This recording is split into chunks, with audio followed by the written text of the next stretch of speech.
Friends, welcome back to our channel. Friends, நம்ம சேனலை first time பார்க்குறீங்கன்னா மறக்காமல் நம்ம சேனலை சப்ஸ்கிரைப் பண்ணிக்கோங்க. அப்படியே பக்கத்தில் இருக்கிற பெல் ஐக்கானையும் கிளிக் பண்ணிக்கோங்க. அப்போ தான் நம்ம அடிக்கடி போடுற வீடியோவோட நோட்டிஃபிகேஷன் உங்களை சேரும்.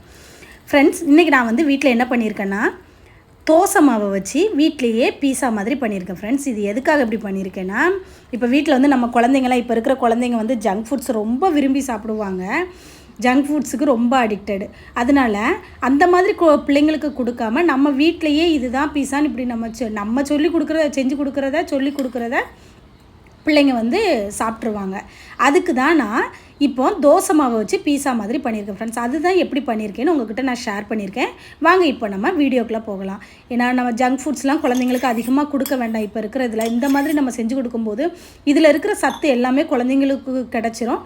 நமக்கு கொஞ்சம் திருப்தியாக இருக்கும். நம்ம பிள்ளைங்க கொஞ்சம் சேஃபு தான் அப்படிங்கிற ஒரு நிம்மதி இருக்கும். ஃப்ரெண்ட்ஸ், எப்போமாவது ஒருக்கா நம்ம வாங்கி கொடுக்குறதுல தப்பு இல்லை. எப்போவுமே ஜங்க் ஃபுட்ஸ் கொடுக்குறது உடம்புக்கு குழந்தைங்களுக்கு நல்லதில்லை.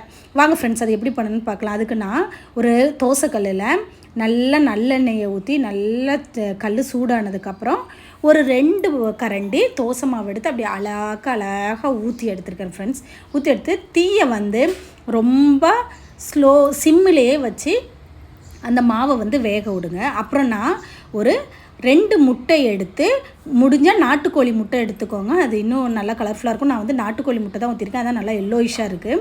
அதை நல்லா கொஞ்சோண்டு சால்ட்டு போட்டு நல்லா அடித்து பிளெண்ட் பண்ணி வச்சுக்கோங்க.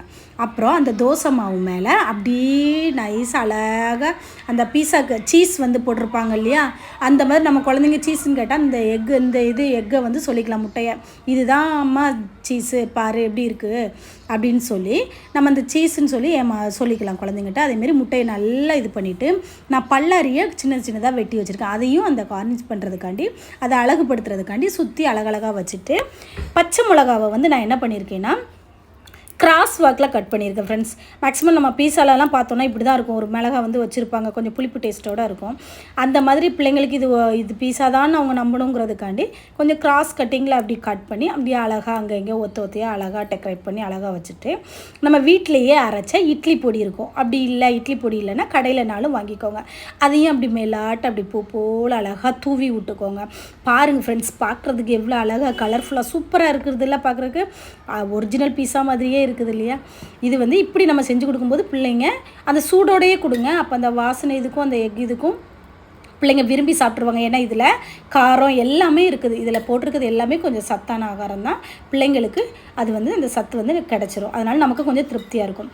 லாஸ்ட் அது கொஞ்சம் அப்படி வெந்துட்டு இருக்கிற டைமில் கீ எடுத்து அப்படி மேலால் அப்படி ஸ்ப்ரெட் பண்ணி விடுங்க. கீயை ஊற்றிட்டு மெதுவாக லைட்டாக திருப்புங்க. இது திருப்பவே வேண்டாம், நம்ம ரொம்ப சிம்மில் வச்சு வேக வச்சதுனால ஆல்ரெடி அது நல்லாவே வெந்து தான் ஃப்ரெண்ட்ஸ் இருந்துச்சு. எனக்கு நான் கொஞ்சம் எதுக்கு திருப்பி போட்டுக்கோங்கன்னு சொன்னேன்னா, அந்த ஆனியன் கொஞ்சம் வேகிறதுக்காண்டி நான் போட்டுக்கோங்கன்னு நான் 1 செகண்ட் தான் போட்டுட்டு திருப்பி போட்டுட்டேன்.